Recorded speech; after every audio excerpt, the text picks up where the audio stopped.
Assalamualaikum warahmatullahi wabarakatuh. Kisah ini berjudul Nabi Musa bertemu wanita pezina yang sangat keji. Pada suatu petang yang lenggang, terlihat seorang wanita berjalan terhuyung-huyung. Pakaiannya yang serba hitam menandakan bahwa ia berada dalam duka cita yang amat sangat. Kekusutannya nampak jelas hampir seluruh wajahnya, tanpa hias muka atau perhiasan melekat di tubuhnya. Kulit yang bersih, badan yang ramping, dan raut mukanya yang cantik tidak dapat menghapus kesan kepedihan yang tengah membelenggu hidupnya. Ia melangkah terseret-seret mendekati kediaman rumah Nabi Musa alaihi salam. Diketuknya pintu perlahan sambil mengucapkan salam. Maka terdengarlah ucapan dari dalam, "Silahkan masuk." Perempuan cantik itu lalu berjalan masuk sambil kepalanya terus menunduk, air matanya berderai. Ia berkata, "Wahai Nabi Allah, tolonglah saya, doakan saya agar Tuhan berkenan mengampuni dosa keji saya." "Apakah dosamu wahai wanita cantik?" tanya Nabi Musa alaihissalam terkejut. "Saya takut mengatakannya," jawab wanita cantik itu. "Katakanlah, jangan ragu-ragu," desak Nabi Musa. Maka perempuan itu pun meneruskan ceritanya. "Saya telah berzina." Kepala Nabi Musa terangkat, hatinya tersentak. Perempuan itu meneruskan, "Dari perzinaan itu saya terus hamil. Setelah anak itu lahir, saya terus mencekik lehernya sampai mati," ucap wanita itu seraya menangis.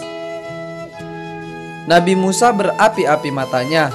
Dengan muka marah, ia berkata, "Perempuan jahat, pergi kamu dari sini, agar siksa Allah tidak jatuh ke dalam rumahku karena perbuatanmu.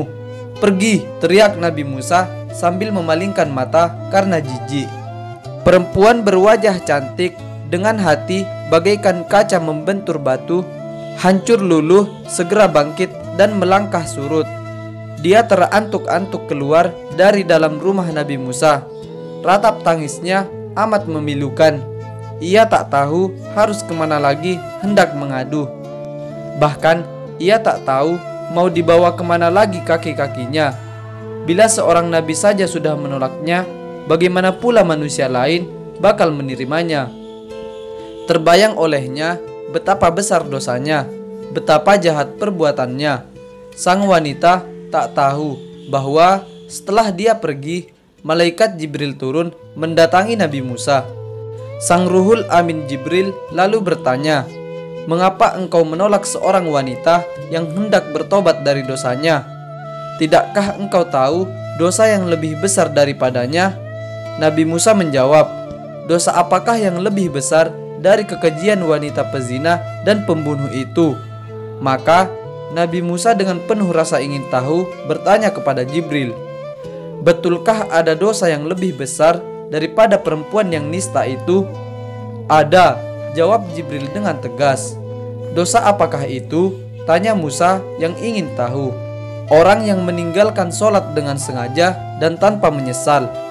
Orang itu dosanya lebih besar daripada 1000 kali berzina."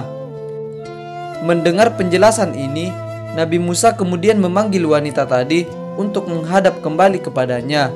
Ia mengangkat tangan dengan khusyuk untuk memohonkan ampunan kepada Allah untuk perempuan tersebut. Nabi Musa menyadari orang yang meninggalkan sholat dengan sengaja dan tanpa penyesalan adalah sama saja seperti berpendapat bahwa sholat itu tidak wajib dan tidak perlu atas dirinya. Berarti ia seakan-akan menganggap remeh perintah Tuhan, bahkan seolah-olah menganggap Tuhan tidak punya hak untuk mengatur dan memerintah hambanya.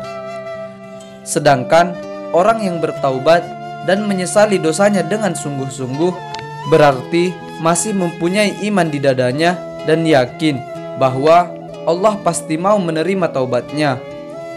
Demikian kisah Nabi Musa bertemu wanita pezina yang sangat keji.